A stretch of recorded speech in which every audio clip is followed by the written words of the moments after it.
you've kind of got two schools of thought with hip and SIJ actually, right? You've got more like pre-functional, assess in non-weight bearing. And then you've got assessing and treating in weight bearing. And then you've got more specific assessment and treatment and more non-specific or general principles. I probably am more the second one. Evan and what's her name? The girl Grimaldi. She's more the first. So it's like layered. I think you need to hear both. But and make up your own mind. But the way I'll talk through and show you hip and SIJ is a bit more. I think you can get to the solutions faster. That's probably how I would say it. Because the way that I was trained was more the former, where it was like, you're activating muscles and you're doing assessment in pre-functional position, giving out clams a lot. I probably don't focus on that so much. It's more just like get the patient up and going and see if we can get it moving. So it's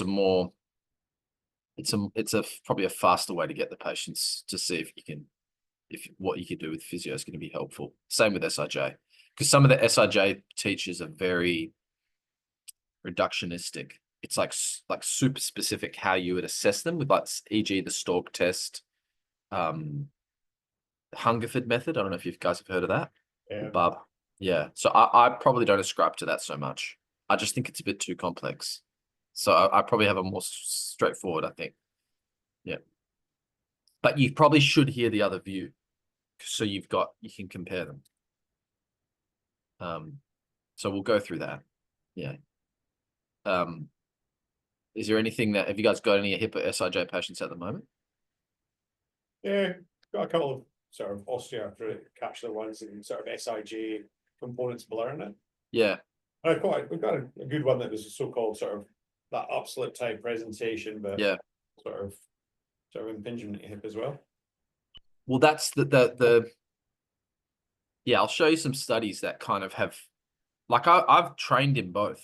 I know both, but I probably prefer the newer because it's just quicker, and you don't have to get too bogged down in the details, which I think especially for streamlining assessments, it's just a bit quicker. And a lot of the things we used to think about SIJ in terms of like the nutation and counter nutation that's occurring with movement and our ability to assess that has been questioned with studies. So that's probably more how I used to do a lot of that, and now I just streamline it, which I'll show you. But then you need to hear the other view, because some people will hear what I'm saying and they'll go, that's too easy. Like, can't say that. So yeah. But I'll give you my take. All right, so just tell us you can see this.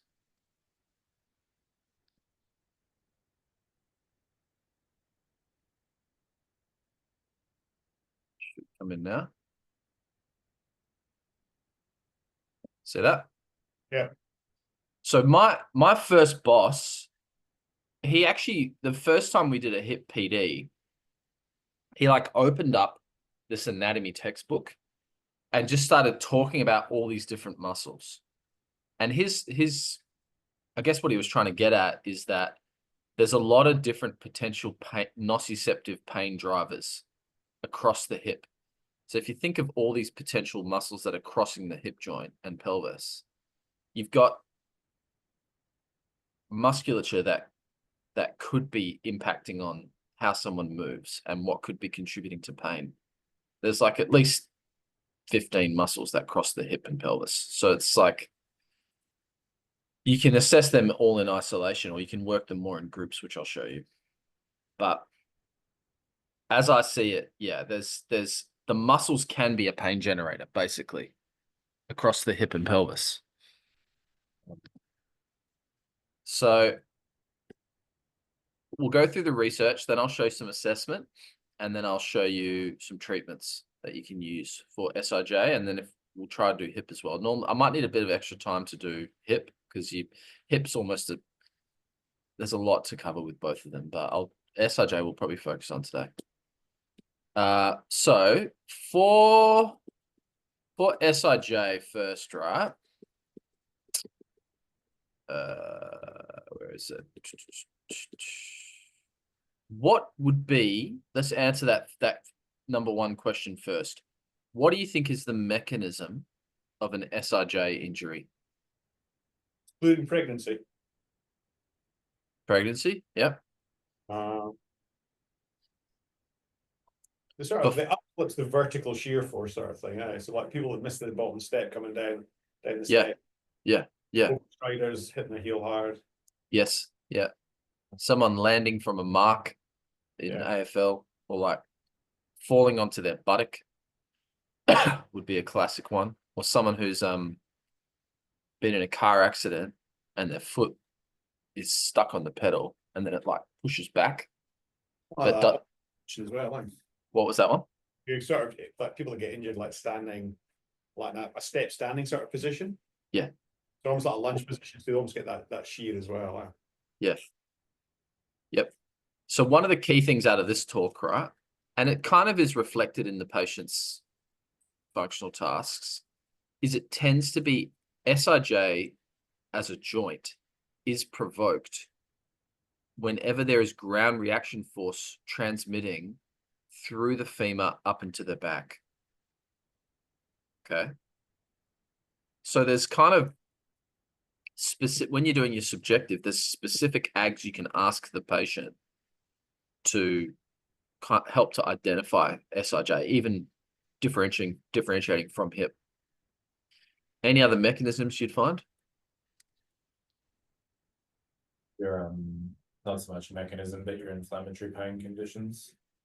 That's another thing. So you've got really there's sort of three main groups. Like there's a paper I'll show you in a jiffy, but you've got, as Dave said, postpartum or peripartum posterior pelvic pain, which is the 5 Ps. So you got that, right? You've got non-specific SIJ, which is probably most of them. And then you have the spondyloarthropathies or inflammatory conditions, like you said. They're kind of the third one. So they're the main ones you'd be really diagnosing in our clinic, in private practice. Kieran, do you find you like hypermobile people you can lump into that pregnancy category as well, like a medically hypermobile? This is a really key thing out of today, right? I reckon every low back that comes in, every low back, you have to consider SIJ, whether they're hypermobile or not. There's probably, but depends on the study you read, but there's at least like a 13 to 30% incidence of at least occurring SIJ in conjunction with back. Often, like we the way we're taught and the way we think in Western culture is like putting everything in boxes, right? Like you've got an SIJ patient or a hip patient or a back, but they're often confluencing, right? Especially SIJ and back. So anytime you got a back, you should clear SIJ every single time. Now the management might be similar, but the research will say that the SIJ can be at least in part a source of symptoms in 13 to 30% of back. I think that's quite key. I think hypermobile patients, I agree with you. Like in my opinion, they're probably more likely to be sensitive and irritated. And there's some studies I'll show you that you don't want to say it around pregnant women, but they're actually more likely to be sensitive because they're pregnant, not necessarily because of relaxin, which is a new concept, because their pain hormones are changing through pregnancy. And so, yes, obviously their pelvic girdle is totally changed and permanently changed with pregnancy, but their pain hormones are different, making them more pain sensitive. I think the same could apply to hypermobility. Like there's certain subgroups within hypermobility who are just more irritated for whatever reason, but they might be they might not be necessarily HLA-B27 positive, or they might not have inflammatory markers. Do you know what I mean? Yeah. So when you were out, Dave, I was saying like, I mean, I'll ask you guys, like, what are the functional things with SIJ? If you're going through someone, I mean, normally it's I like to ask these questions because it'll be their location of pain. Like, where do the patients point? Where do they describe their pain if they've got SIJ? Do you think? SIJ. Over the SIJ, over the pelvis, like it's like kind of just above the glute fold. Yeah. I tend to find that quite often it's like that, almost like groin pain. The sort of, there's almost that crease of their thigh going in their pelvis, and that's not unusual. That Yeah. Painful there. Yeah, yeah. There's a paper, there's a researcher, Paulson, I think it's like P-A, it's like Scandinavian, however that's spelled Paulson. And he showed that it sometimes does come above like you don't normally see it come into the lumbar spine region. It's normally around the SIJ, as Dave said, and it can go down extending to the knee joint, but it typically doesn't go below the knee joint, and it typically doesn't come above. So back will be above, obviously, and back can go via sciatica below the knee. Whereas if it's SIJ, it'll typically be groin, posterior thigh, buttock, or pelvic. Does that make sense? But remember, you can also get hip associating with, and sometimes the patients will be an interesting mix of all four. They can have a mix of, we might do that as a bit of a practice. Like you've got patients who can be seemingly parts of back, parts of sciatica, parts of pelvic, and parts of hip. And so you've got to try to like separate them apart. What functional things do you reckon? Well, if someone comes in with SIJ, pregnant's a good one because it's pretty obvious. What things aggravate other than, you haven't done your housework for pregnant women? If you're the guy in the relationship and you haven't looked around, the house isn't clean, you haven't cooked them a meal. What things? That's probably politically incorrect. Yeah, it's losing friends quickly. I tend to see it with questions I always ask, like changing position, like sitting, standing, Yes. Yeah. getting out of the car as a cracker. Yes. Yeah. Often going up and down stairs. Yes. Where Yes. I tend to find that change. It is. Around. Yeah, it's like, so your classic one. So like basically, you know how you get the patients who just don't tell you, they're like not offering up. It's like everything's sore. So if they're like that, then you just list them for them. So you go, okay, so is sitting to standing painful? Oh yeah, for sure. What about rolling over in bed? Yeah, definitely. What about going downstairs? For sure. Yeah. If you walk for ages? Yeah. What about if you bend forward when standing and lifting? Yes. Yeah. So those are the kind of so all of those tasks are basically transferring load between the femur through to the lumbar spine. So the SIJ has to be involved. That's part of its job is to help to transmit force that way. So yeah, you kind of like open it up to them, and then if they give you nothing, you just list those things, and that'll help you to guide it more towards lumbar, towards SIJ. Sorry. So what are the differential diagnoses of SIJ? We've already listed a couple. Like the presentations of SIJ. Nah, if you're thinking it's not, it could be SIJ, but it might be a mascurator, like some other musculoskeletal cause that's not the SIJ. Lumbar spine. Lumbar spine, for sure. Hip OA. Hip OA, absolutely.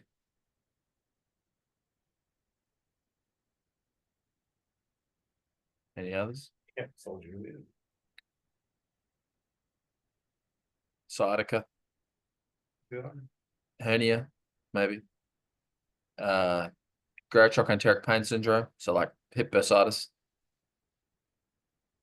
They're going to be more sort of lateral thigh pain, really, aren't they? You'd think so. You'd think so. I'll show you a couple of studies. Well, even that sort of piriformis. Well, yeah. People get reactive piriformis or like deep rotator syndrome, so that presents as well, or as part. I agree. Yep. So you always keep a wide differential, but yeah. So you basically in the clinic, you ask these questions because I ask these questions because this will help you to form a patient that's probably, there's been a lot of times on second opinion where the patients have had lumbar treatments, which are really good, and the patient's probably getting better. But then when you look at the actual case, their history, their pain location, their functional tasks, basically are leading you more towards the fact it's SIJ over lumbar. So it absolutely is a pain generator. Like it can be a diagnosis. There's some people that think it's not a thing. It's, you know, that it's not involved at all, but it definitely is. And it does move, but the movement is really small. Like there's if you speak to trauma surgeons and say, can the SIJ actually grossly move out of place? It's very, very, very unlikely. I'll show you one case example. I'm pretty sure I've got it in my notes, of a dislocated SIJ where it's actually out, like subluxed out, or dislocated, in fact. But the force required to do that was like a freight train. Whereas like if they go to the chiropractor, they'll be told this pretty readily, you know, that you can just like sublux it back in kind of thing, which is not true. And the orthopedic surgeons will say that you're far more likely to fracture the pelvis, like to actually just fracture the pubic rami, because the interosseous ligaments are so strong across, they're so thick and strong across the SIJ. But it does move a tiny bit, like 1 degree, 1 to 2 degrees. Although you can't perceive that with a stalk test as much as we want to think we are. From a research point of view, which I'll show you. So as I said, you've got to keep it on your radar because it's up to 30% of back pain patients can have an SIJ component, or you could just be looking at an SIJ and thinking it's back or hip. This paper by Vleeming's probably one of the seminal papers. It's an absolutely wild study. What they did is they got these ball bearings and they put one of the ball bearings into the patient's ilium. These are human patients. They're not big. They're like less than a millimeter, but they shove them into the person's pelvis. And then they got these balls nearby, these titanium balls into the beads. And then they got the patient to perform the stalk test in vivo under a CT scan. So it looked like this. Who volunteers for that? That's exactly what I was thinking when I read it. So it's a pretty psycho study, but you know, there's some, I actually heard about this study the other day. I can't remember that. I have to chase the name of it. This is totally off topic, but I'm going to go there, where they had someone as a doctor dressed up as a doctor, and then they had an actor in the next room, and the doctor was telling this person to crank up an electricity dial, and the actor was pretending to get shocked, and and they wanted to determine, I can't remember, I'll find out the name, and they wanted to determine how far the people would listen to the doctor, and like, what's it called, like the Milligan study or something, and like, and like 70% of the people were taking that. The doctor was like, "You're taking them into the death zone," and the actor was like shouting and screaming, and the people were just taking them up. So like, it just shows you what humans are capable of. Anyway, so yeah, this study pretty wild, and they basically showed. So this was like a pivot point in SIJ research, where they said, well, we can't actually say that you can get dysfunctional positions. And I learned all that stuff. Like I learned the Hungerford method and up slips, down slips, flares. And so I'm probably they said like when we CT scan them before and CT scan them afterwards, it's not perceptible how much it's moving for humans. So not only it doesn't move out of place, but also actually trying to assess it reliably as a clinician but also between clinicians, it's very difficult to do. Now, I think you can get muscle spasm, which is probably what we're feeling and seeing.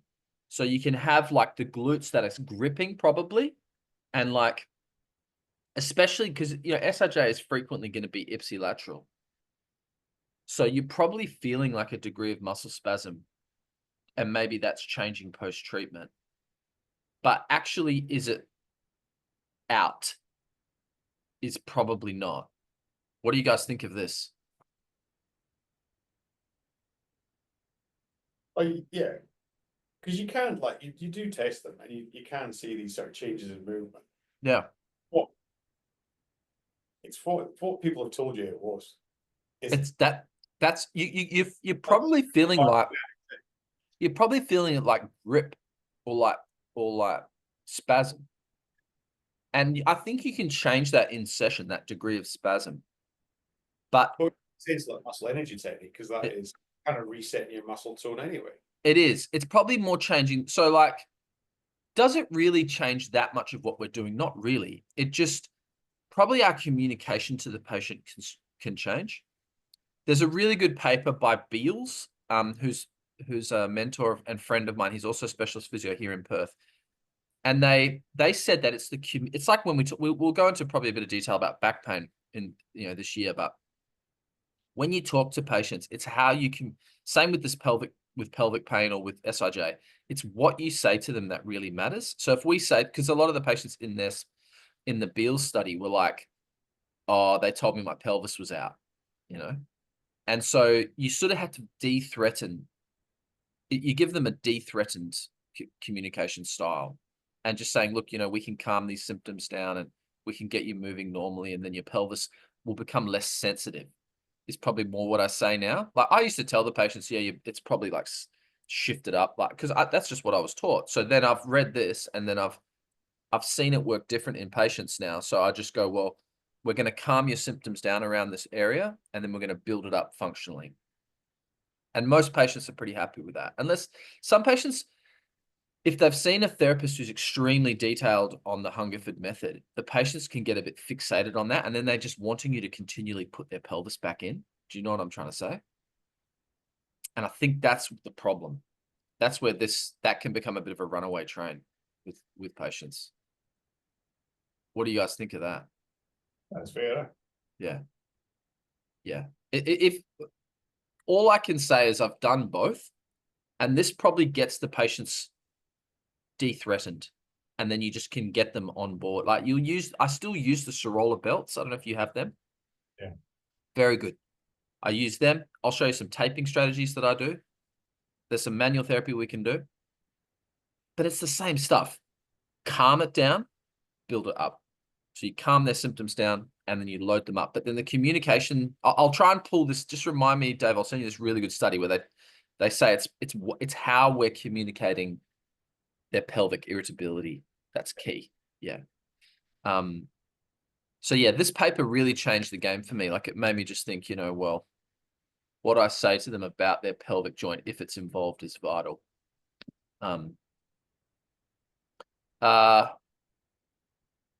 It does move. Oh, it's less than 1 degree. It's actually 0.3 to 0.8 degrees.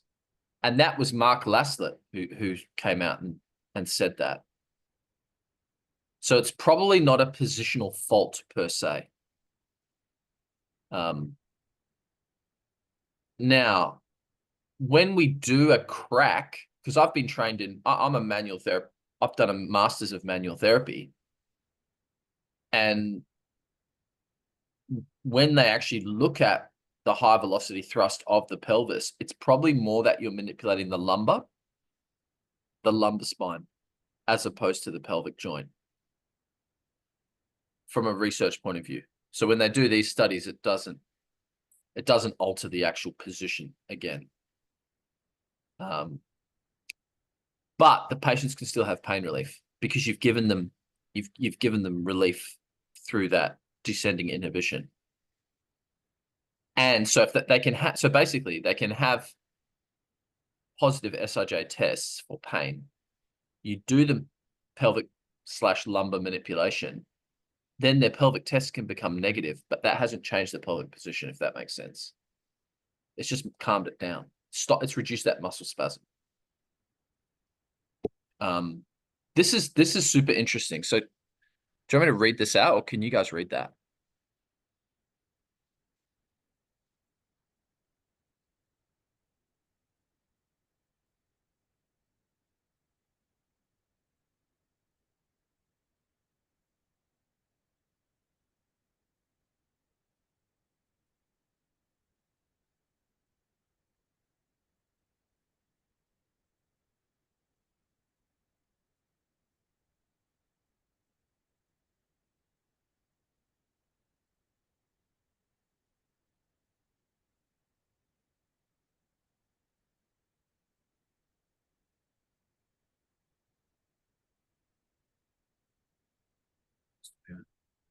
So have you guys seen those Red Bull videos where the patients are like flying down in those suits? Yeah. This was that. Ooh. And I'll show you the video. Not the video. I'll show you the pictures of the of what happened. So yeah. So yeah, hold on to your lunch. Nah. But so one of the physios who's kind of anti-physio, he kind of hates the profession. He goes, you can never dislocate. I said, look, I agree with you. You can't pick it up, but you certainly can dislocate. Here's a case example. And I shared with him this thing, and then he just kind of like slinked away. But so if you look, can you guys see that doesn't look normal? The SIJ doesn't look like, it's kind of like, it's kind of munted. Yeah. It's like it's like that is slipped. So yeah.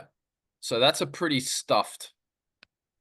But the amount of force required was what? What did you say? 60 kilometers an hour? 2 miles an hour. So it's like 100 kilometers an hour. And then look at the result, what they had to do.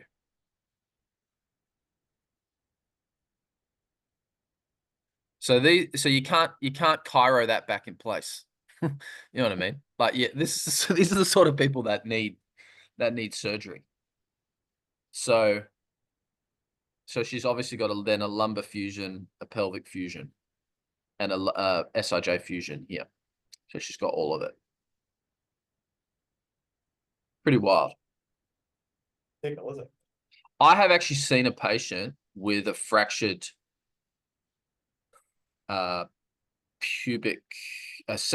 separated pubic symphysis.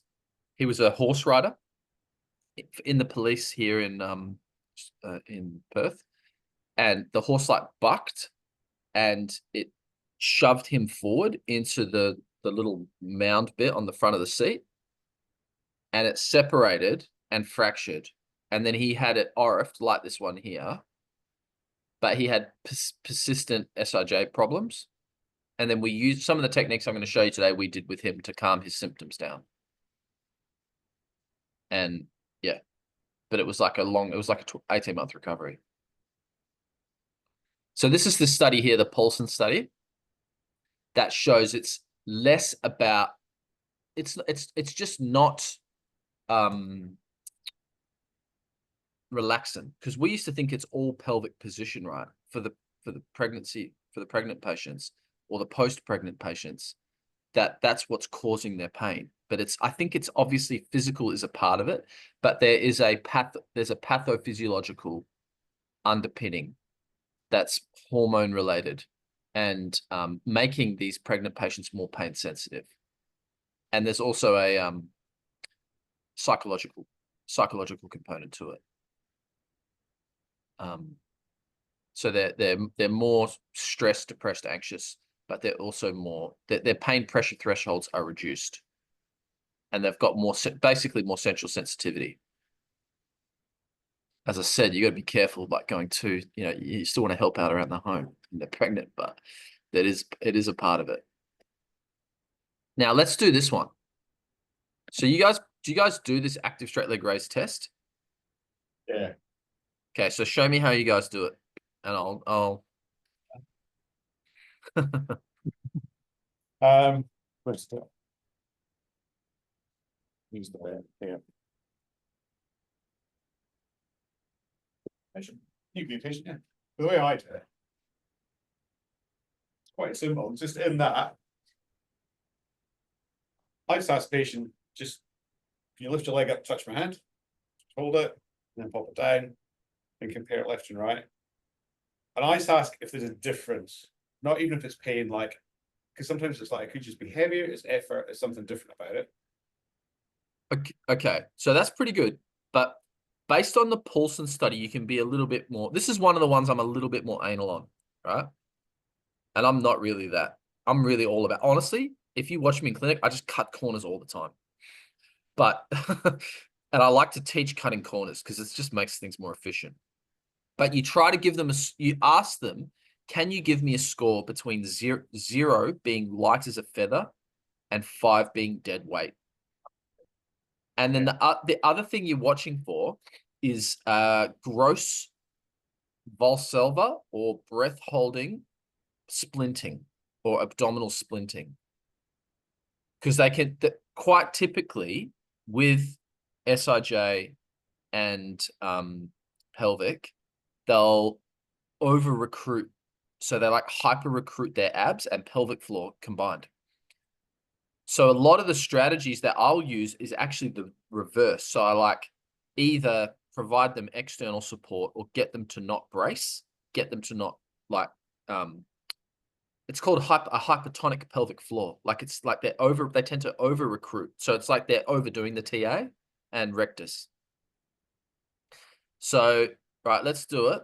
So just lift your, I think your height's good. It's about 30 centimeters. It's not too far. So you lift it like 30 centimeters off and give us a score of 0 to 5. Right. Other side. About the same. About the same. All right, that's pretty good.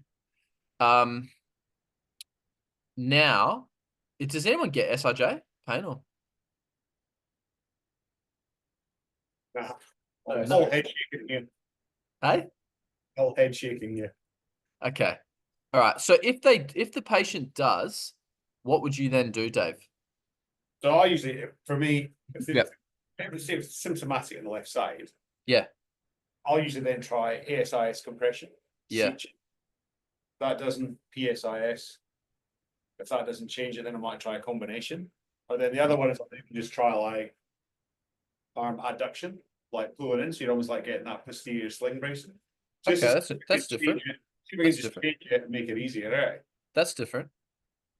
So that's pretty good. So the only other thing that I would probably do it similar, very similar, but slightly different. You can actually do the distraction. So you go across there, that, and then you lift. You're compressing posteriorly. Yeah. Or you do a front back APPA ipsilateral. No, on the same side. On the same side. Do you know what I mean? Just like this, like kind of like that. so we start bringing the right. Yeah, like that. some coolness. Yeah. I reckon practice those. Yeah. So, and then the last one I'll do is compress their glutes. Bilateral. Yeah. Actually, the fifth one I do, sorry, is do it yourself. Like really hardcore brace your tummy, like you're doing a hyper TA. Yeah, and like bring your testicles up towards your face, kind of thing, like suck everything up, and then lift. So feel what that's like, right? How heavy does your leg feel? Heavier. Okay, let your tummy go. Breathe in through your nose, deep. Breathe out and lift your leg. Easier than the abdominal brace, but So some patients have become they've become unaware that they're doing that. They just don't know. It's like a what's it called? It's like a sin of omission. They They didn't know.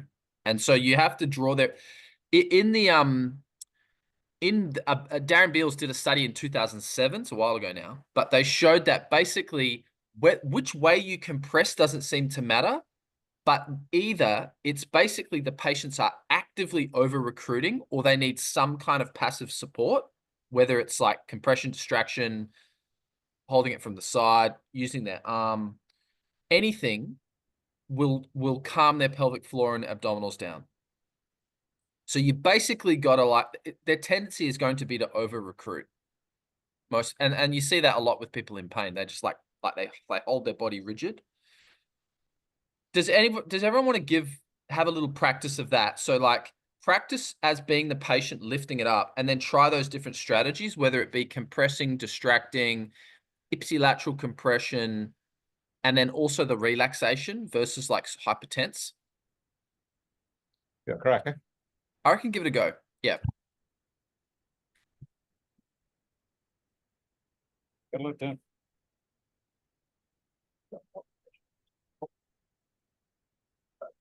It's based on. So that's where my hand is. If 0 is no effort and 5 is a maximal effort, not the right words. 2. All right. See if this is any different.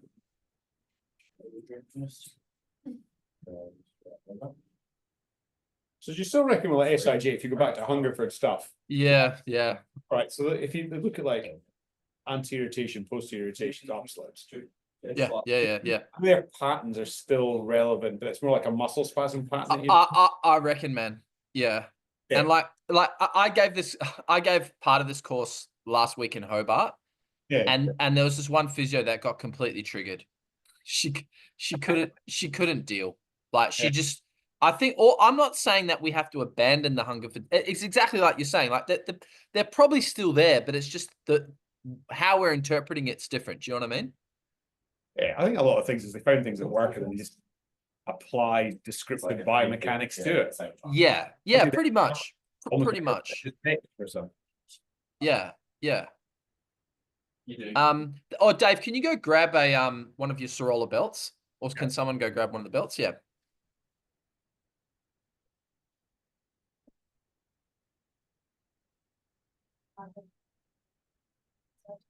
Yeah. What do you do? Right? Yeah. Kieran, does the compression technique that helps the most guide what you do with tape or anything like that from there? You got it. Yeah. Like it's like I think this is why I'm saying this approach is quite easy. Like you just kind of go with what works best for them.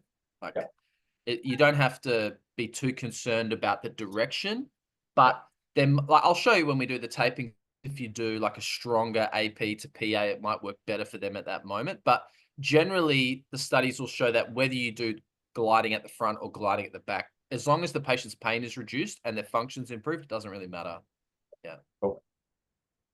And then it just makes it less complex for you as the therapist. You just go, oh, how does that feel? And then the patients go, oh man, what'd you do? That feels so much better.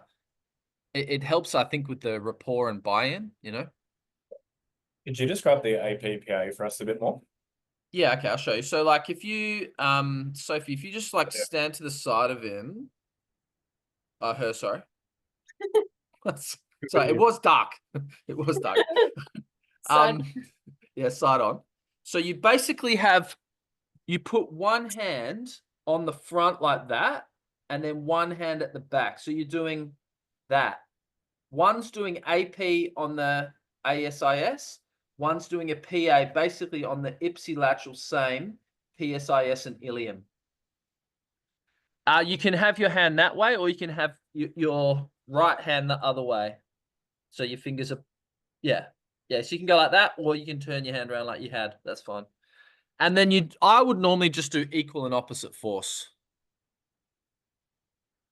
Grabbing the innominator, is that? You're just like holding the innominate, yeah. Like a burger. Like a what? Like a baby? Like a burger. Like a burger? Maybe you're just maybe you're just hungry. I don't know. But yeah, that's how I would do it. Yeah. And so I just wouldn't. I would play around, like kind of like the mulligan style. Like I'll show you one in standing. Like basically, you just play around with them, and you compare and contrast to the other side because it's normally going to be ipsilateral SIJ. Yeah. Some of the pregnants will have both, but You can Just out of interest, Kieran, have you told a pregnant lady they're just pressure sensitive?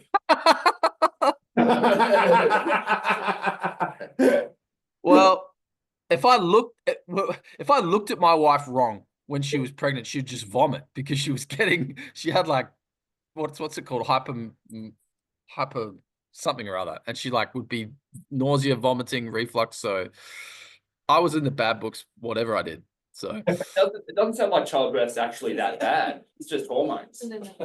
oh yeah, that's it. This is toughen up. Yeah. We see you in September.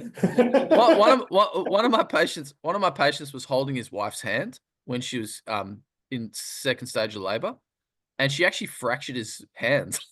She was like squeezing it so hard. I'm racist. So does it feel, do any of these feel any different? They feel the same. Do they all feel the same? Yes. Yeah. They all felt the same. Maybe one of them was harder. Yeah. It depends. If you're in pain, it changes it, right? Like the patients will be. Yeah. It's different.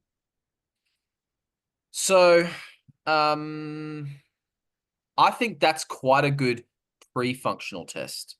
Now I'll show you another one in standing, right? So if you stand up, Sophie, if you stand up, there's a technique you can do. It's called an SIJ MWM. SIJ MWM. So in my notes, I'll write that.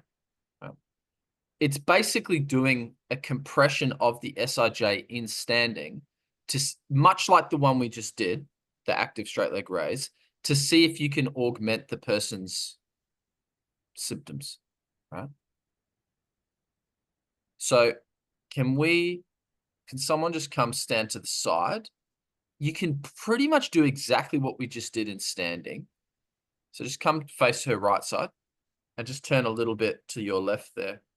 That way? Yeah, that's good.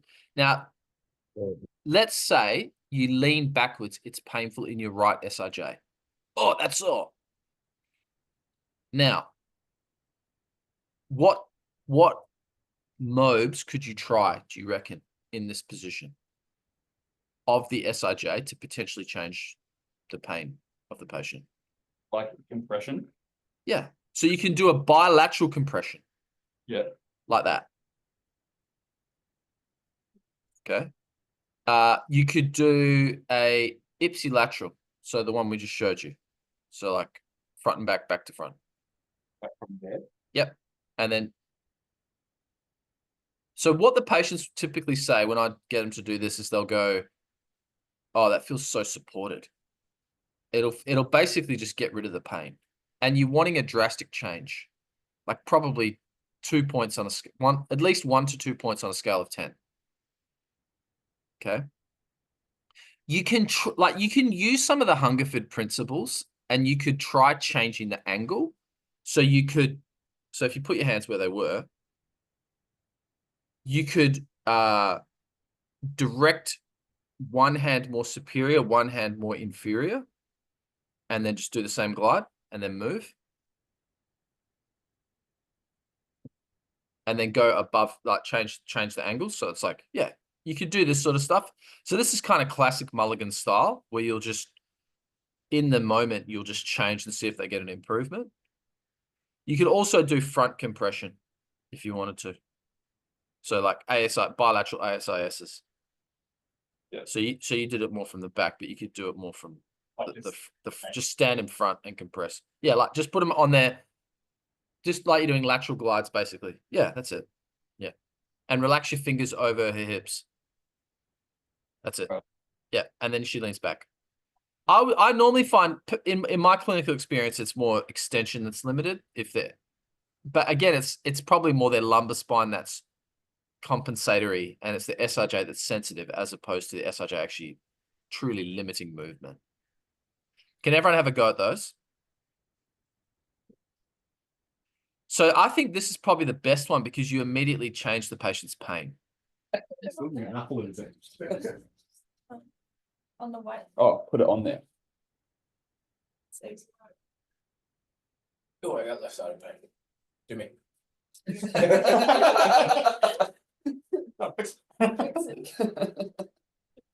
So we did this for first.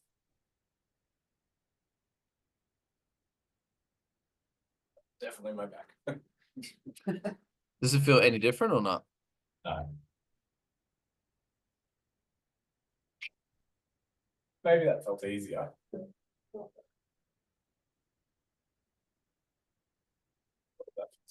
I'm just like stuck with. You just change the angle.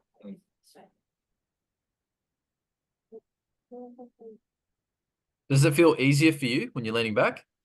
Yeah, that does. It does. Like you can see why patients like it. Yeah, why they like the belts and why they like that support. I think an SIJ belt does both anterior and posterior compression, or does it target one better than the other? I don't think it matters. Yeah, it does something.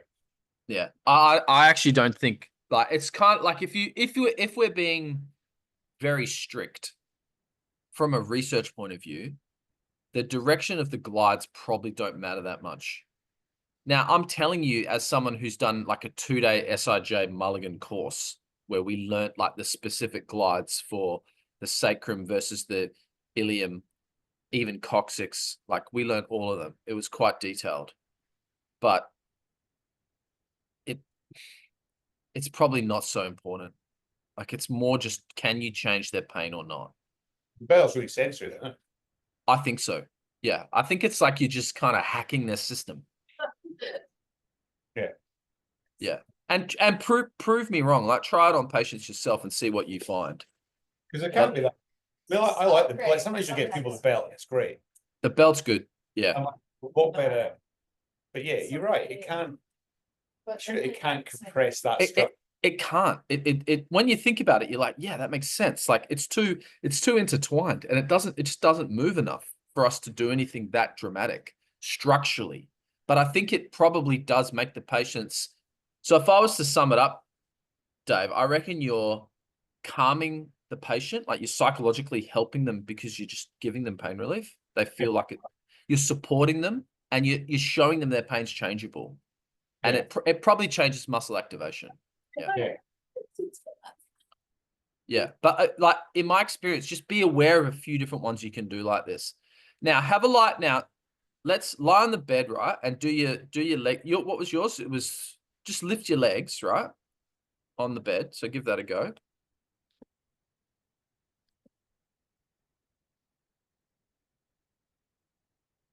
Okay. Now do the opposite one. Now, do the SIJ belt and tell us how it feels.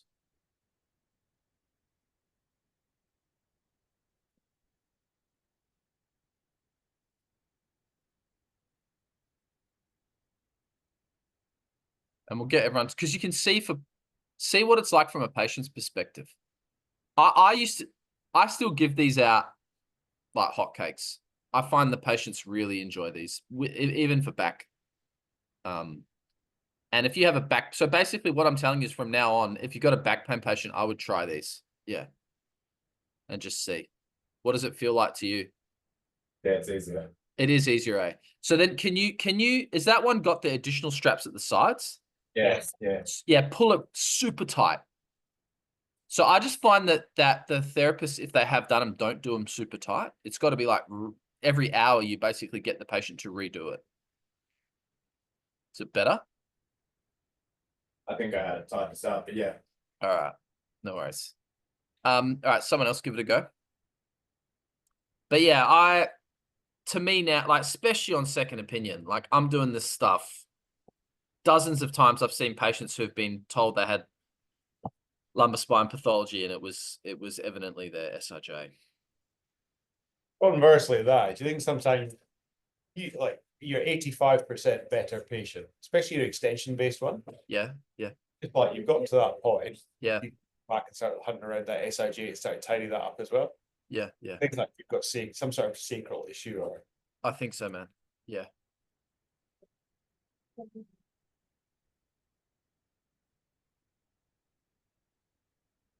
How's that feel, Cap? Yeah, Feel good? I think you can, so you just like, and then I'll show you the taping in a sec, the taping one I do. Did any of you get pain with extension when you leant back? I had a bit, yeah. Did you? All right. So we'll show you, I'll show you the taping on Tim. And then we'll,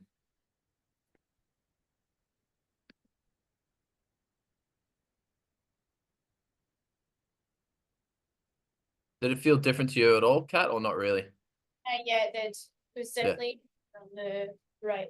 Yeah. And you can, if you think the patient, especially if they've had it for months, like they just need the relief.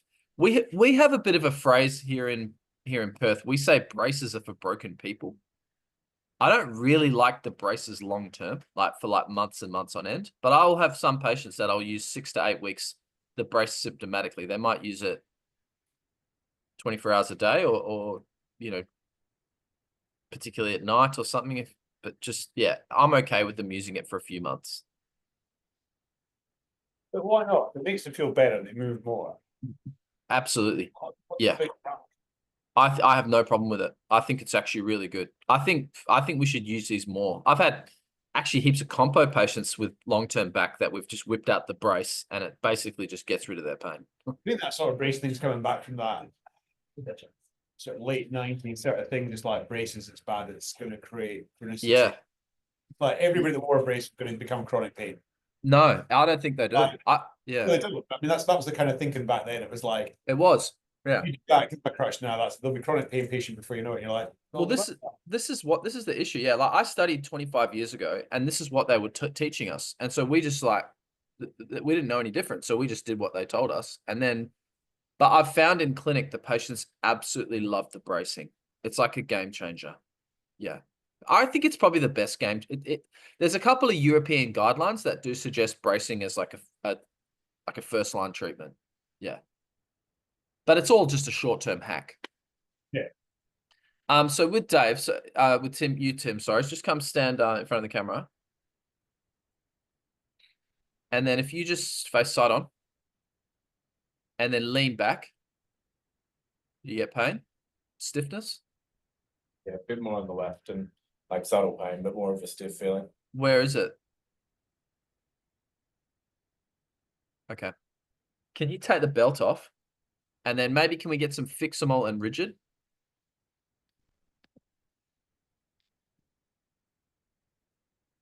Geez, I hope I wore my good undies today. Or at least you wore undies full stop. Maybe, I think a whole lot came in before. Oh, look at you use that. Yeah. Just show some fix them up. Yeah.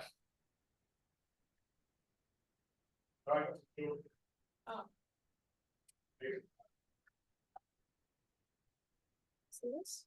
Yeah, please. I got rid of the thread. More space. Yeah.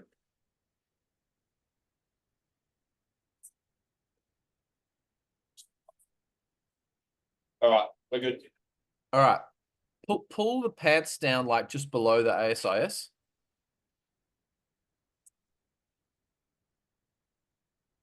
And then you're probably going to need to go a little bit lower with the jocks and pants if that's cool.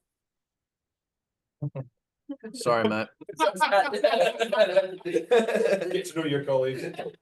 All right, get about 40 centimeters of, no, maybe 50 centimeters of tape. Yeah, that looks about right. Early days pregnant, so we're okay. Thanks. So what I do is the reason I pretty much always use Fixamol in this area, for some reason, the patients always get sensitive if I just go straight rigid. And I might tape them in the clinic. I might do it 2 to 3 times. Okay.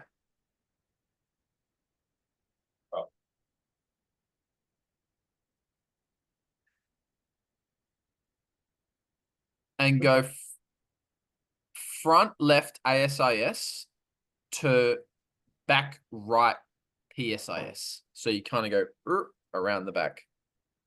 Is that about right? That it? Yeah. And just when you put it on, you can put this one on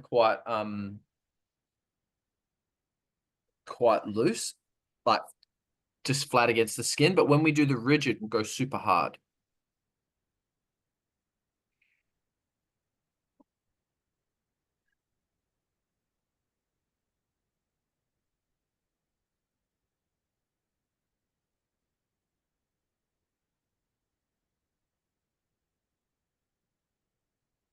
Okay. And then so with the rigid, I want you to use 2 strips front, 2 strips back. So, but when you put it on, Jez, I want you to be like hard, firm. Similar to if you're doing the compression with the belt, like really hard. Almost What do push, you mean?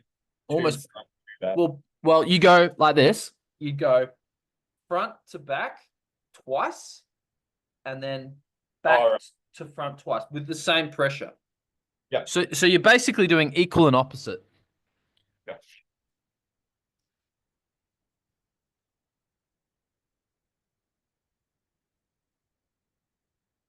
Yeah, and then do a second strip.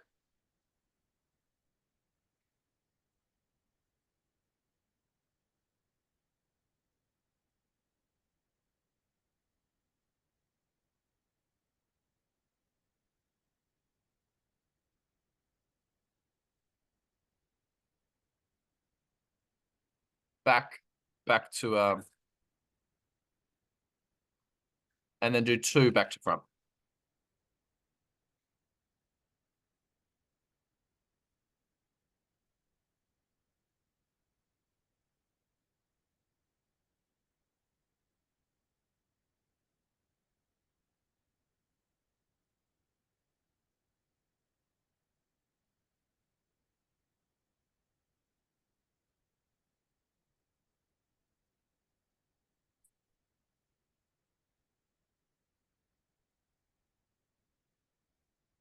Looks good. Not a bad job. Not bad. Now lean back for me.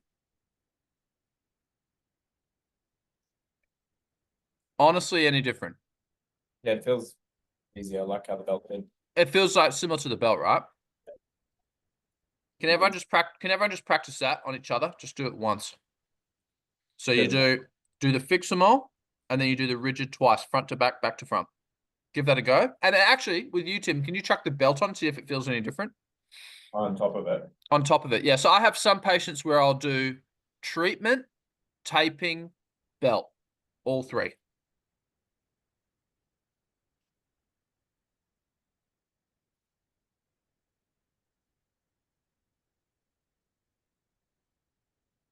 Probably about as similar as the tape. Like Yeah. Yeah. For some patients, having the taping on might be equally as beneficial. Now go do your leg lift and just see if it feels any different on that left side. I've used the tape before to help convince people to buy a brace that didn't want to spend $60. That's very good salesmanship of you, Tim. Yeah, feels easier. Feels easier. All right, everyone give that a go. Putting it on. My real trick with this one, so like to answer your question, Tim, like is it back to front, front to back? I actually don't think it matters. That's I think you do whichever direction best help, but in my experience, I do both, back and front. Yeah, and then it just tape the painful side. Yeah, just take the painful side. Yeah. I've seen that what you just did done, but they do bilateral for single-sided pain. I would based on their testing. So if you compress both sides and they're better, then you can strap bilaterally. But in my experience, I just do the one side if that's ipsilateral compression's better. Does that make sense? Yeah, that does. Yeah. It probably all helps, really, but I'll be done. It's proper scissors. Oh. You don't have worse scissors yet. Yeah, I don't use those ones. I need these. Did I get? And I'm gonna break.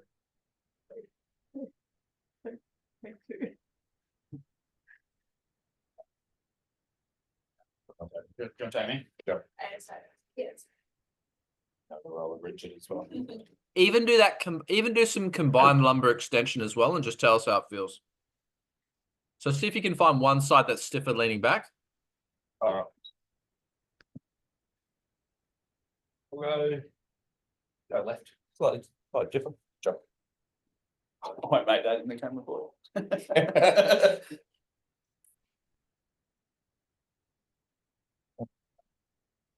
we are up? Yeah. Decent enough.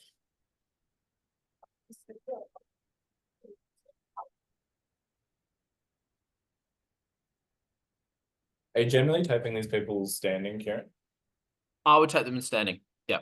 I don't know why I defaulted to edge of the bed just for convenience. Well, it's but- just like it's also more persuasive if like they get it. That this one's really good because it's like straight away, especially if they're in agony. Like they might not even be comfortable getting onto the bed. You know. Yeah. Yeah, this would be one of my favorite things to just like you said, to convince them. I think a lot of it is just showing them it's not structural.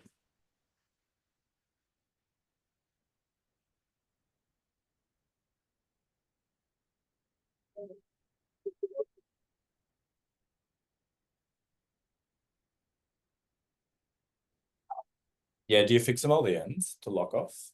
I would fix them all the ends. Yeah.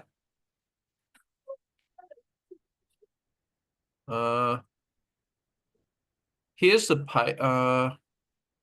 I'm just finding this paper that I mentioned before. I don't know if I did. Yes, everything. This. Maybe a little bit six. So just don't change it for the next 3 days and you'll be all right.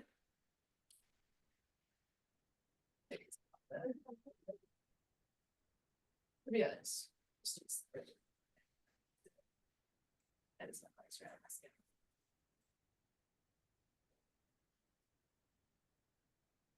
This that loud, so you have to. What did you?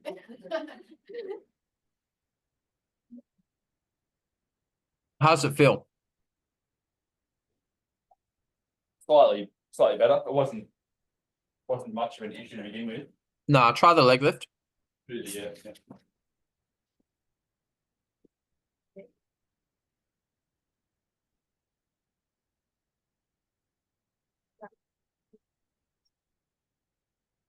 Yeah, it is slightly easier. One more room. Yes. One more room, we can go to the gym, by the way. Definitely. Do you want to move to the gym? Yeah. Yeah.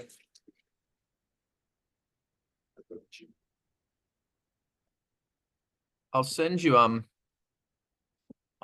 just trying to find the actual full version, but I'll send you the article anyway. Take you to the gym. Do we need more tape? No, not so much tape now. There's some Alright. more hands-on stuff. There's some hands-on stuff I'll show you. Then some exercises definitely I'll show you. We've got the bed in the gym. Thanks, Janice. Oh yeah, cool. We've just got a bit more space, eh? Yeah, cool. Which, yeah, I get the bed. I was gonna use that as Kieran's stand. All right, so now Let's see, we'll get the bed. We'll bust the bed out. let's get a place with the computer.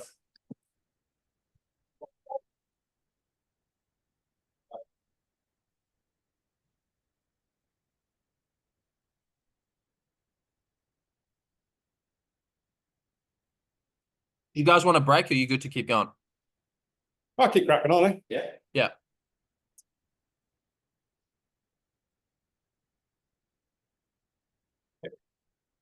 Okay. So let's say. So what are the key takeaways of what I told you so far for this last hour? Don't tell pregnant women they're just sensitive. Oh my god, you're never gonna let me live that down. If you do, duck. Yeah, just watch out for the flying plate. That's the SIJ. Anything else, or is that literally the only takeaway? I don't get the prevalence of it as a pain source. It's very common. Yeah. Anything else? Probably more dealing with muscle spasm, sort of overactivity, as opposed to sort of positional faults. Yeah.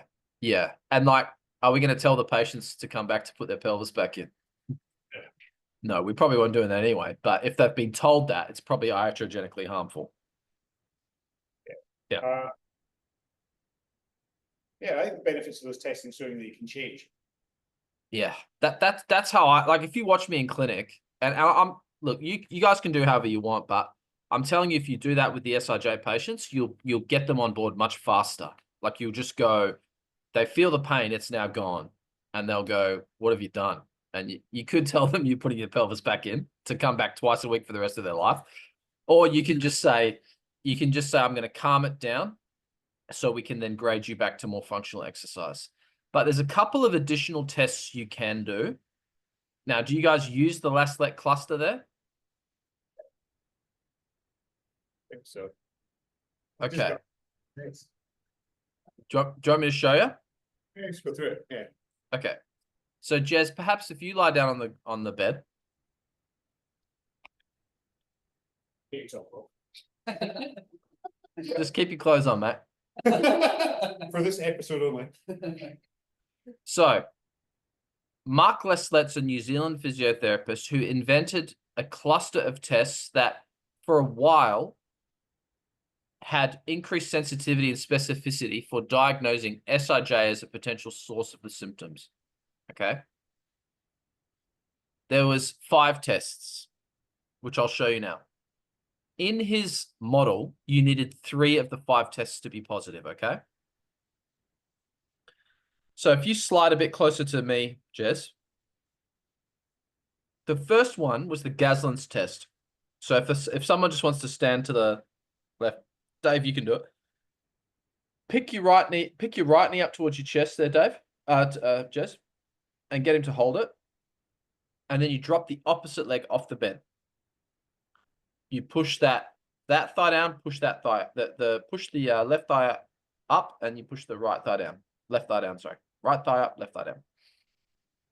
And then you would compare it and contrast it to the other side. So slide over to the other one.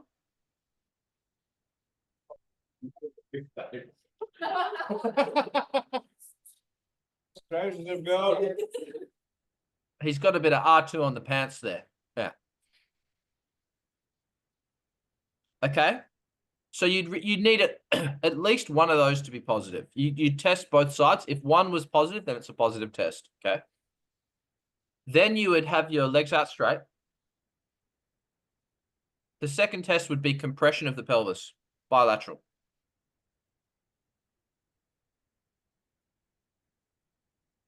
The third test would be distraction of the pelvis, bilateral. The fourth test would be an AP shear on their affected side. So you pick the knee up to 90. You put one hand behind their SIJ, kind of feeling it and just palpating it. And then you push it down. You can put your jaw onto on your own hand if you want. You want to be super cruel. And then you would compare it to the other side. Yeah. Don't gaze into their eyes. And then you flip onto your side, tummy.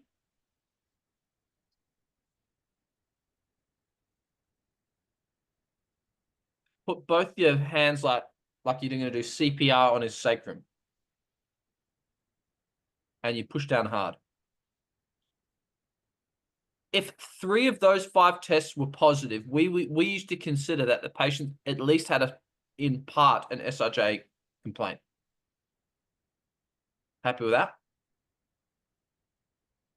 Now, there's a few other additions to that. If you flip onto your side there, Jess, because obviously not all the pregnant chicks can lie on their tummy like that. So you can actually do a lateral glide on their ilium to replace the PA. So you go in between the lip of their ilium and the greater trochanter about halfway through on the outside of their hip. and you do the same like that. Going down like that. Yep, you push down like that. So that would be, that could replace the PA sacrum in prone. Okay. That can be painful for patients, yeah. That can replace the other one. If you flip back onto your tummy, Jez, there's another study where they had a sixth test, which was the long dorsal ligament palpation. It's quite a thick ligament. It's about 1 centimeter medial and distal to the PSIS. So if you find his PSIS and go 1 centimeter medial, 1 centimeter distal, and like dig your thumbs in.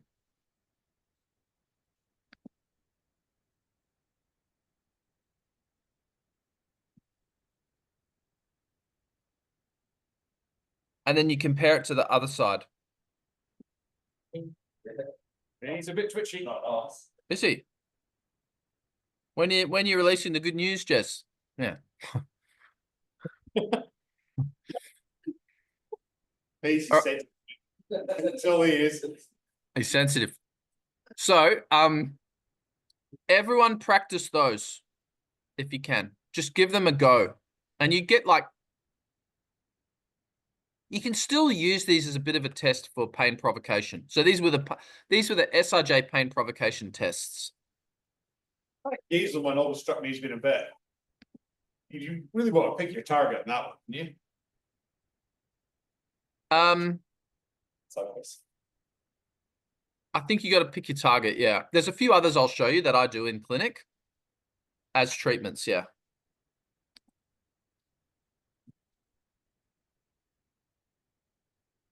I know that.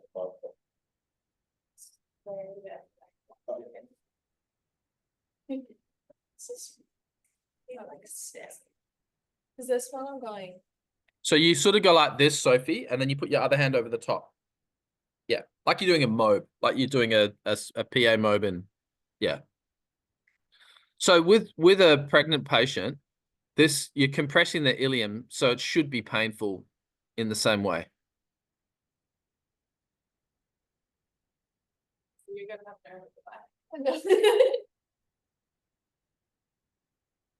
You can't do that bit there. No. Maybe we could. Bring us in, We you're bring us might.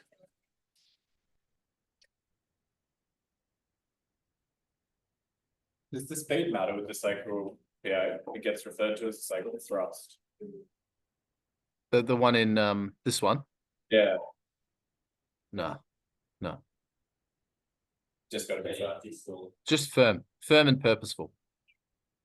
A little more. The long dorsal ligament palpation is pretty irritating, I reckon, in anyone. Yeah. But I actually needle it. I dry needle their long dorsal ligament. Give a bit of pain relief. Bit of pain relief. There's a couple of European guidelines again where they have dry needling as a first line treatment for pelvic pain. Yeah. You're probably just mainly doing the glutes more. Yeah.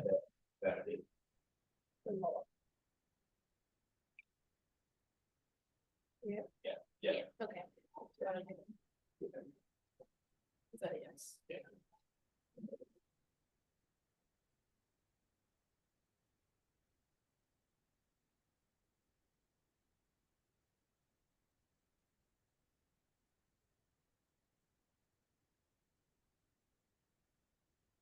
No. No, it's maybe not.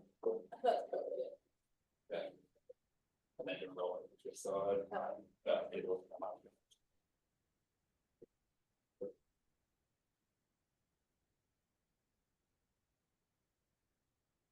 you feel anything? Do you feel pain provocation with these? It's my other hip. Do you actually get pain on your other hip? No. Oh, Like, but that's- you feel it on the other hip. I think it's just because there's no padding. Oh yeah. Okay. All right. Now, what else would I do? There's a few other things I'll show you for exercises, but treatments, okay? So here's some treatments I would do. for SIJ. Obviously, you got the taping, you got the brace, and you got the information. I think that's most key, is that you're telling them it's going to be positive. There's not really, unless you miss it and it's a spondyloarthropathy, but then they're not going to respond to treatment, right? If it's AS, if it's someone that comes in with, someone in their early 30s, young dude, bilateral, stiff in the morning, worse at night, eased with exercises, hasn't had blood tests, he's got SIJ region pain. You could try this stuff for a couple of sessions, but if you're not getting anywhere, they're the sort of ones you'd refer off, right? But for manual therapy, we're not really doing anything that's going to move it back into place. So you can do, I would be looking for parts of the ilium or sacrum that are stiff and sensitive that you could use accessory Maitland glides to ease their symptoms, okay? Short term. So if you have a line to your back there, Sophie, I'll show you what I'll do. There's a few. If you just come to her right side first, you can actually put both hands on the front right ilium. Yep. And just do a glide down. But glide it like you would do Maitland, like grade 3, grade 4. Like kind of see what her grade 3 is like, see what her grade 4 is like.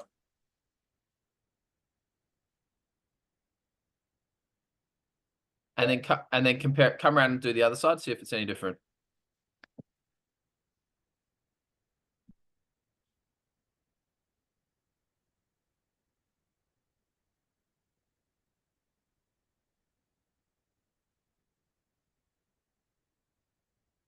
I don't think so, no. No, then do an AP shear side to side as a treatment.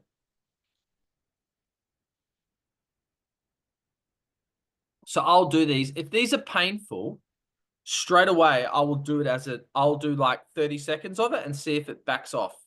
Because sometimes it's just that perhaps the ilium is stiff mildly, clinically, and then you can just calm the symptoms down by doing an AP mob.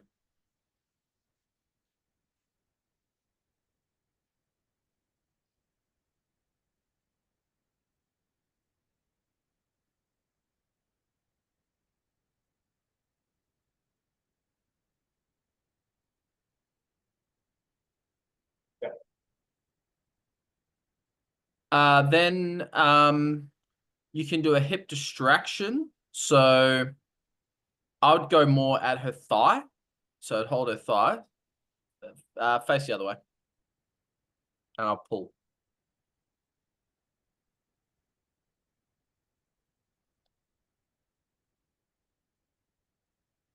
I can't do that for any length of time. No. I'll do Have you got a mulligan belt? yeah. Do you guys know that one? Yes. Do your other side. We'd do that more around the ankle with the mulligan belt, is that right? Well, you can actually do it from the ankle because the studies do show that basically, even though you're doing the sciatic nerve primarily, you'll also be doing the SIJ and back. You're pulling her down the bed. So with the mulligan belt,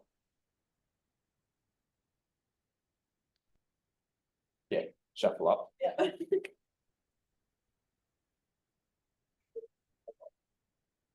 Like that, yeah. yep, and then hook it, and then hook it around her ankle.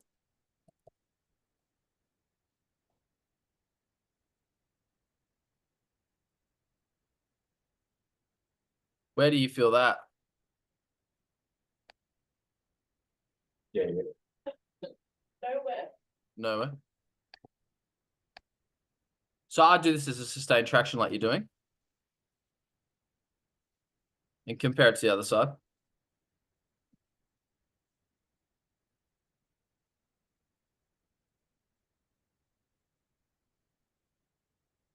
So you can do these tractions for the SIJ as well. Because you're gonna be gliding the sciatic nerve, the SIJ, parts of the lumbar, and obviously the hip. So I would make sure you quickly check this stuff with patients. Flip onto your side if you can. Either side. and then do the lateral glide on her hip. So I would do this with patients, see if it's painful, and then I would, if it's painful, I would just keep repeating it, see if it eases. But I do it more directly down like this, like that. Yeah, that's how I do it. But you could do it like that. Doesn't really matter. What's that? Back on forearm. You can use your forearm. Yeah, it doesn't really matter. Yeah, you can do whatever. Now flip onto your tummy. The other one I would do is a unilateral SIJ PA. So you put the heel of your hand, so your pisiform, onto the PSIS. Ipsilateral. Yeah. I do this a lot. So I would not, if the patient's not too irritable, I would flip them on their tummy. This would be probably my first treatment I would go for normally, I would say. You stabilize sacrum or and bother? No, I don't bother. I just mob it. Yeah, just mash it, basically. Everyone have a bit of a go of those. Just have a bit of a practice of those. Just tell me how they feel.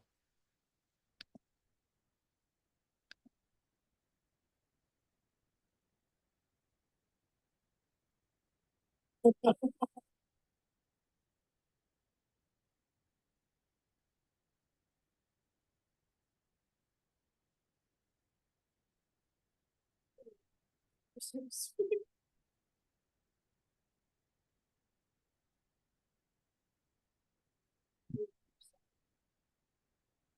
think I might have two stuff.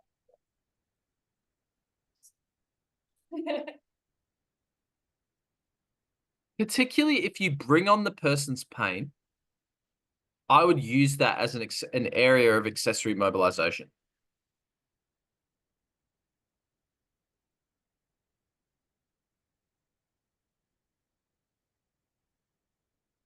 Have you guys used these mobs before or seen these mobs before? Yeah. I only learnt these ones post masters. I didn't even learn these in my masters. I've learnt them in other courses. I tend to start with that hierarchy, use muscle energy stuff first. Yeah. That's the way I kind of go. Yeah, I think so. Yeah.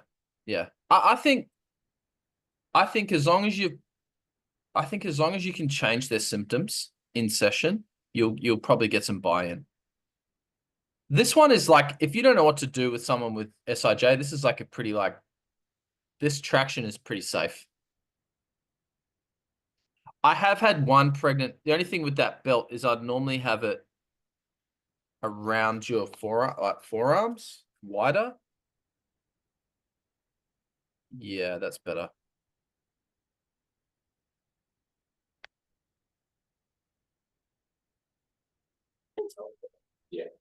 So now we can. Yeah, towel. Used to that. The towel, that's something that towel works as well. It's a bit of a curl around the shape. Yeah, that one's great. Yeah, I like that. Well, that's cool. That's actually cool. If you get the fluffy towel, nice. That's the dirty one. Yeah.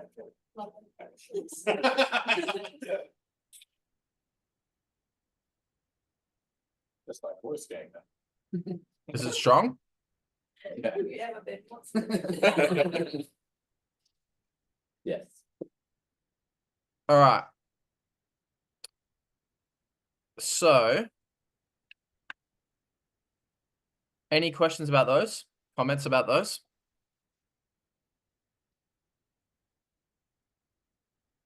Okay. Other ones, it's like you ever use like sort of just anterior, posterior rotations inside the line as well.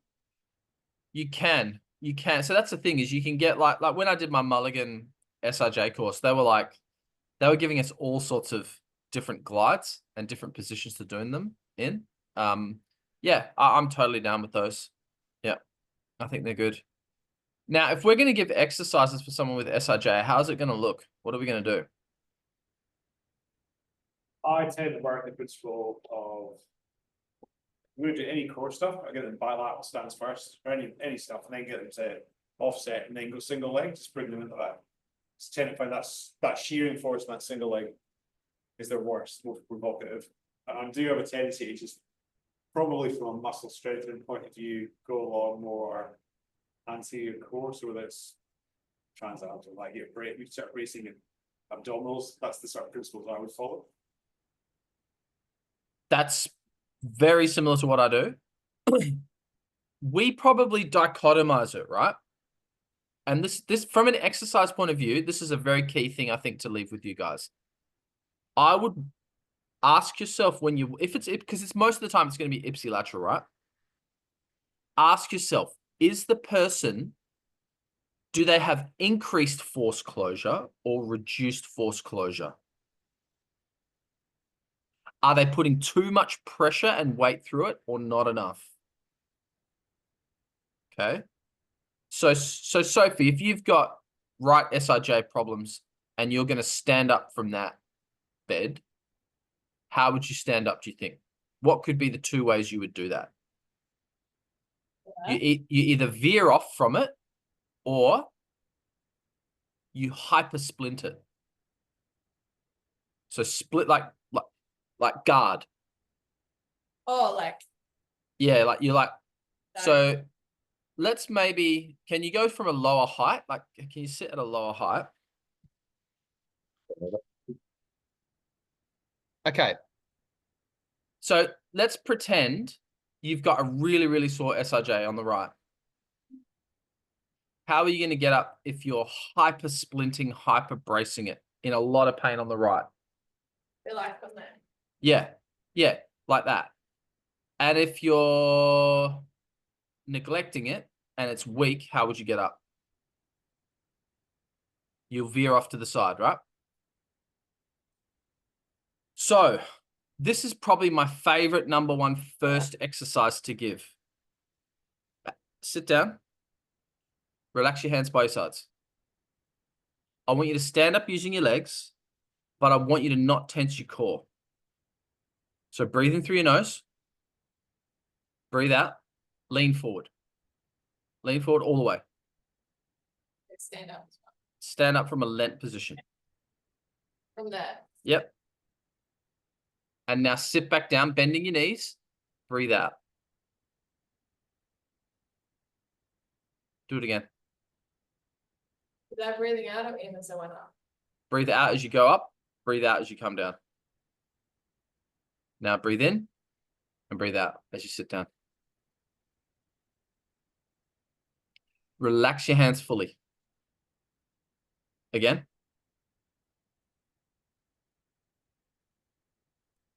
And back down. How does it feel? I feel like I'm thinking a lot. You're what? I'm thinking a lot about my breathing. Well, you basically want to not be thinking about anything. Like it should just be quite effortless. Now, do your one side the same, like a ragdoll, slump forward. Wait, Let's pick up one knee. Let's say if it's your right side, you'd go with your left side first. So pick up your right knee. you mean Like in the air, like hold it in the air. Yeah, and stand up on your left leg. And sit back down, but try and do the same relaxation principles.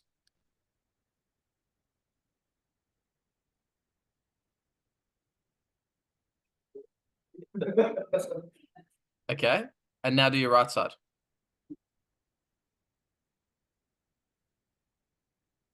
It's hard, eh? What the patients with this will do is they'll like pre-co-contract their abs, their pelvic floor, and they'll like hyper-contract their quads and hamstrings to splint it. So this helps them to relax it. Okay. Go again.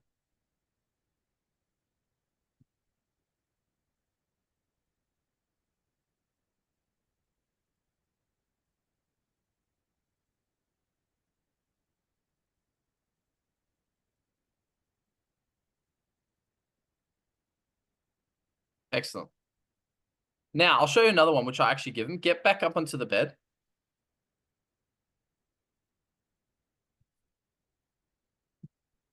Lie onto your back. If you've got a pregnant chick, how is she going to roll onto her side?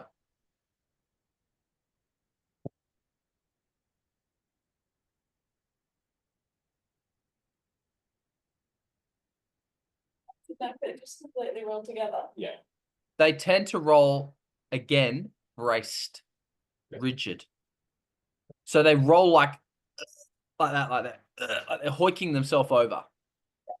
So what you teach them to do, I'll show you. So if you can guide her a bit, Tim. So if you come to this side of the bed, what I want you to do is bend your right knee up. Give Tim your right hand.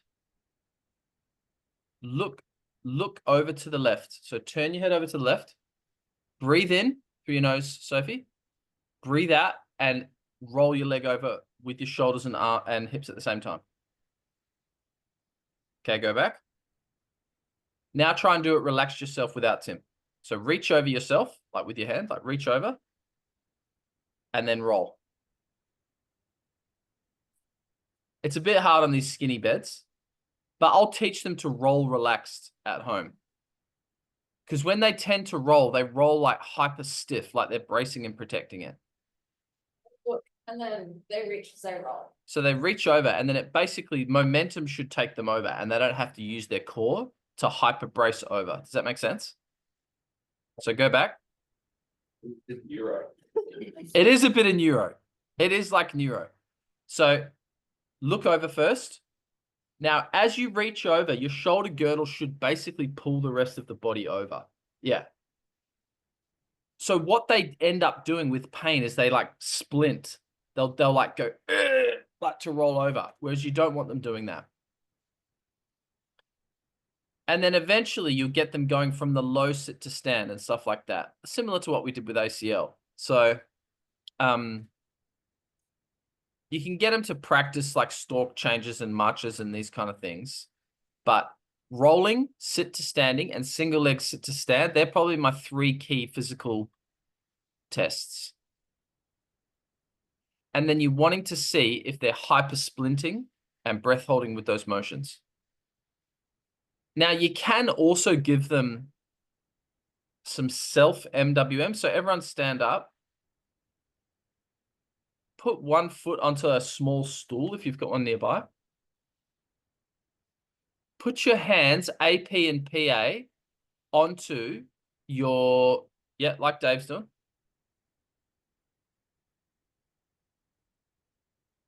And then lean, like drop forward if it's flexion.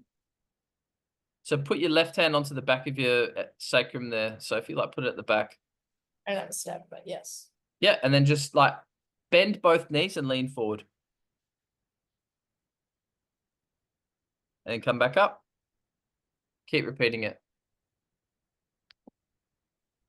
Are we lunging or like hip hinging? A little lunge forward.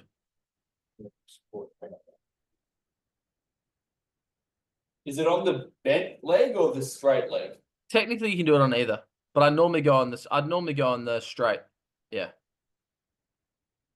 No, I did last. You can't, like Dave's doing, you can also just do straight onto the sacrum. Like you can do two fists back like this. Like that. So it's like a sacral PA MWM. You feel that?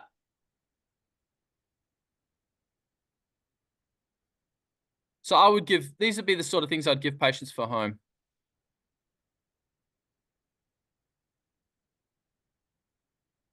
Any questions, comments? No. Thoughts?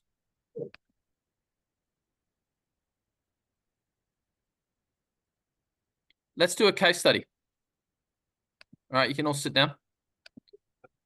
I'll tell you, I've found quite a few that the very SIJ presentation, probably now, if I think about today's topic, much more sensitive. Yeah. And like you do sort of hands-on belt, doesn't really seem to do much, meaning that irritate them or they get maybe a couple hours release. Yeah. The former. And they seem to respond really, really well to the former. The reformer. Yeah. I think so. Like I think if they're not I think that's a good point. Like basically my philosophy in like this second, I said there's this kind of like traditional view of SIJ and specificity. What I'm explaining to you is more of a general principles approach. It's like a symptom modification approach.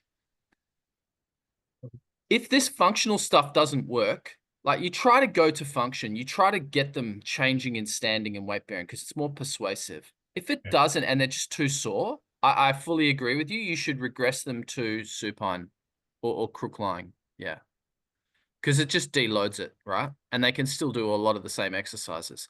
But the same principles would apply. Like if you watch them on the reformer and they're like really hyper protective of that of their affected side, then I would call them out on that. Yeah. All right, I'm going to show you this case study and then we'll pretty much wrap up. So, and then next time I do a session, we can do hip. Like we can unpack hip a bit more. So, there's a 40-year-old woman. She presents 6 weeks after falling onto her buttocks. She slipped on a wet floor, so it sounds like a bit of a public liability job. Her pain was quite severe at night initially, and now it's like moderate. When she sits slumped, when she sits to stands, and when she stands for more than 25 minutes. She hasn't done any treatment. She works as an IT consultant, and she's gone back to work, but it's just sore. And she's not doing any exercises, and she's put on 5 kilos without a trip to New York. So, anything else subjective? So maybe we discuss it with your partner there. Is there anything else subjectively you want to check? Anything else physical you would want to test? And then what do you think is her biopsychosocial considerations for this patient? And then maybe after this, we'll talk about a treatment plan. Do you want me to pull up her bio again? Yeah. Okay, pull up the bio. So that's the info that you've got.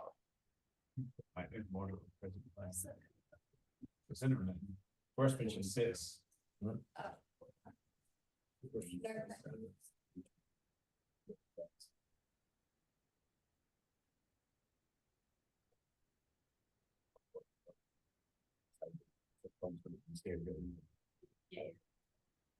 Doesn't change it to the department. That's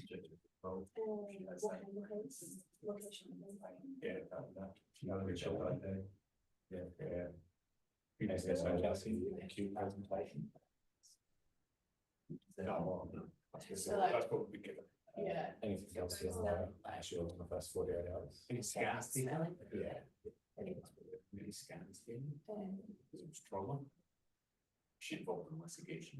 I think it's below the.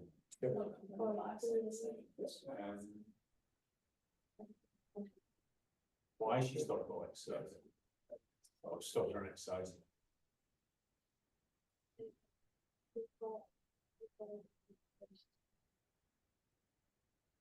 Just sitting at work, it's causing problems, and the other reason it's causing what? Getting light now.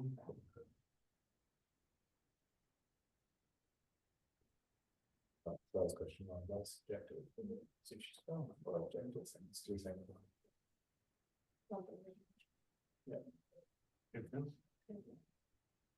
So anything else subjectively you want to know? Are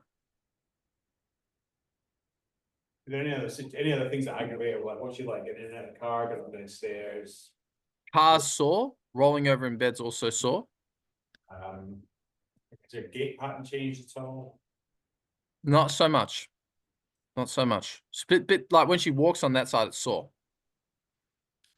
Does she have any pain distal to the gluteal fold? Little bit into her hamstring, but not past her knee. Anything the needle and that's quarter-equine signs? Definitely not. No scans taken, x-rays because there was trauma? Good question. What would you be looking for if she had x-rays? She's fallen on her butt. Yeah. Tuberosities. Yeah. Could be. Yep. Yep. Or It's fracture. could be a coccyx. Yeah. Could be. Yep. What else? Any bruising, like location, rate of onset, how that's progressed. Yep. Yep. Anything else? Which like previous medical history, pregnancy, had children, did you have SIJ problems, back problems during pregnancy or after? Great questions. Yeah. I think what else we've asked. Good red flags. What is she? Why she stopped exercising? What's preventing her going exercising? Is it a belief system or is it just Fear. Fear. Fear. Yeah. She thought her pelvis might be out. yeah, the gym? I guess over 5 kilos of a weight change seemed reasonable to the patient in the time frame too. It's quite quick. It's quite quick, eh? Yeah. Definitely. What physical stuff are you gonna do? Got a lumbar spine. Get that. Yeah. Clear her lumbar. Yeah. Then move to SIJ. I'd probably from there because if you've got the standing and you start doing your start test, just to check the movement discrepancy. Yep. And then take it supine and start doing the testing in supine. Yep. Or maybe not with her, because like if she's coming up positive and standing, are there any of the sort of mobilization movement techniques you're taking or strapping at that point will change it before we get lying down? You got it. You got it. That's what I'd do. That's what I tend to do now in clinic. I'll try it straight away in standing. Yeah. That's sort of the stuff I just showed you before. Even the motor control stuff, like you just see if you by relaxing their back, like their core, and especially with the settings of standing, like are they more comfortable? What would a treatment plan look like for her, you reckon? Retake in 3 days time. Beg your pardon? Retake in 3 days time. Review, see how that went. Progress exercise modifications, see if she can start to move to the next level. Hopefully quickly. So you get them dressed the pelvis is out. Sort of belief. Yeah. Yeah. It's Yep. still That's what you meant, seeing again in 3 days to put it back in. Yeah. Well, you can. That's what you can do for the rest of her life. You can keep her coming. You can get her on a revolving door scenario. No. encourage you to get back to the gym as well. If there's stuff you can do that doesn't aggravate it, get back and do that. So Yeah. start giving it a bit more control. Yep. That's good. If she hadn't had any good quick wins into her pain, maybe considering early involvement of pharmacology and GP, if like her pain level was severe and irritable enough. Maybe. Yep. For sure. You like it? Do you like injections into the SIJ? I've had a patient go for one. Oh, maybe I've had one patient go for one. Yes. How did it go? Good, but she had like a 5-6+ year history. Oh yeah. Yeah, very long standing. I'm not sure I've seen someone acutely. Already. No, not normally. How have you guys been going with the treatment planning? Good. It's been good. Yeah, I think it's when we chat, Kat and I had a chat the other day about looking at more what do you want to achieve in the next 3 sessions. Yeah. So instead of like just try to reframe it instead of like time, what do we do in the next 3 months or like 3 weeks, just go where do we want to be in like 2 or 3 sessions time? To start even breaking it down in smaller chunks. I think the patients are most concerned with the first few weeks. Yeah.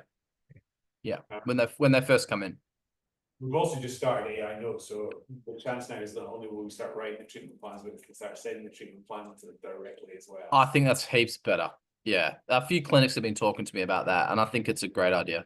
You know, then we can actually we can start sending that. So that's and yeah, any way you can cut corners, honestly, it's better. Yeah. I think everything you're saying about this patient's bang on. You're clear that, maybe double check she hasn't got a coccyx or pelvic fracture. Calm them down mentally, give them positive messaging, try to change them in function if possible, give them key strategies they can use at home passively, but also actively. And then, you try to see them in 2 or 3 days and repeat the same, and then just calm it down and then build them up. And just, you don't want them, a lot of the times the patients will completely drop the bundle if they get pain. They become hyperprotective. But yeah, these SIJ, this is kind of demystifying the SIJ, I guess. Like, it doesn't have to be a super complex joint. I think we can view it essentially similar to a lot of the other joints. Calm it down, build it up, and just try to find the quickest way to do that in session, I think. I'm just going to email you, Dave, the paper that I mentioned before. If you guys can't access it, I'm sure I've got it somewhere in my file. But yeah, so maybe next time I do a session with you, I'll do hip, and I think you sort of need to differ it, because one of the studies I didn't mention today does actually show that actually the single best test for SIJ, if you're going to choose one, is actually the Faber's test. Which obviously also affects the back, the SIJ, and then the hip too. So that's getting a bit more confusing in terms of how accurate and sensitive and specific the lacet cluster is. So yeah, we can unpack that a bit more next time, but also with some hip joint specific theory and assessment. Yeah. All right. Can I ask you a quick question? Sorry. Let's go. The original Laslett cluster had those 5 tests. Yes. We've added LDL palpation and the side lie variation for pregnant women. Yep. 3 out of the 7, or does it would be 4 of 6. 4 or 6? The side lying one replaces the prone. Okay, thank you. Yeah, that's a good question. So yeah, it's either 3 of 5 or 4 of 6. Yeah. LDL, yeah. Yeah. Sorry, for LDL, yeah. It's the LDL would be 4 of 6. Yeah. And it's 3 of 5 either with the prone PA or the sideline PA. Yeah. Yeah. And yeah, it's pretty useful. So you can just say, look, I think at least part of your problem's coming from your pelvic joints at the back. All right. Good stuff. Good stuff, guys. Thanks very much. No worries, guys. Yeah, have a good rest of your day. You got patience to Savo? A few, yeah. It's a few. Oh yeah, just Wednesday. Hump day. It is a hump day. That's what it is. Yep.